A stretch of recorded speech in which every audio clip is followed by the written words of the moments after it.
Les travaux pratiques ont officiellement démarré à l'Institut international polytechnique, commerce et droit. Durant un mois, les étudiants de la première jusqu'en troisième année, toutes filières confondues, participeront à des ateliers leur permettant de mettre en pratique les connaissances acquises. Découvrons les témoignages de quelques étudiants.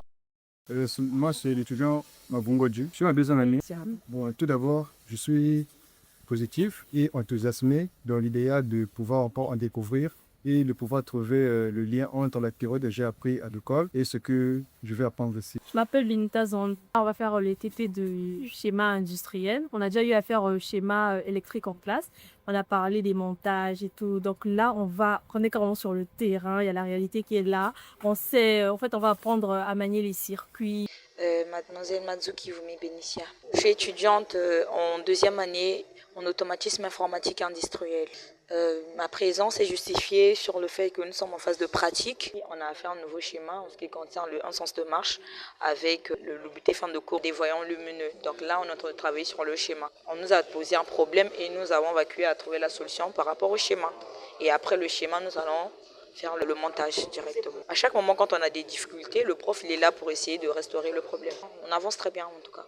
Et pour ceux qui aimeront venir aussi, les portes sont grandement ouvertes. On est là, ça se passe en fait bien.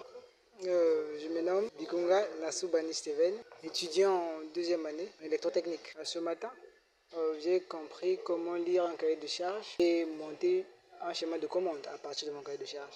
C'est un document qu'on donne aux techniciens afin de pouvoir travailler. Les formations idoines qui sont convenables afin d'évoluer dans cette marche technique.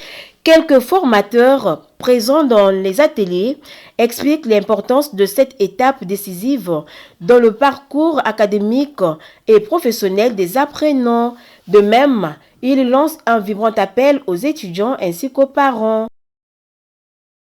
Mais les objectifs concernant nos travaux pratiques, c'est que la responsabilité est partagée. Pour les étudiants, c'est que nous avons mis en place un système très pertinent concernant les TP, pédagogiques, interdisciplinaires, et un système très rigoureux. Les travaux pratiques nous sont en train de faire. Quand on parle de pratique, il y a d'abord une séance théorique, puis la pratique réussie pour matérialiser ce qu'ils ont eu à faire pendant les cours là-bas. Et faire une matérialisation de ce qu'ils ont appris pendant les cours théoriques et c'est un peu de se familiariser avec les matériels.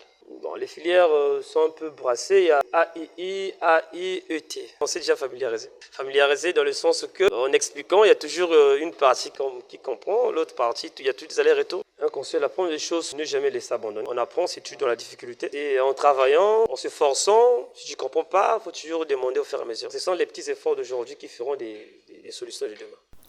Signalons que ces travaux pratiques prendront fin le mois prochain.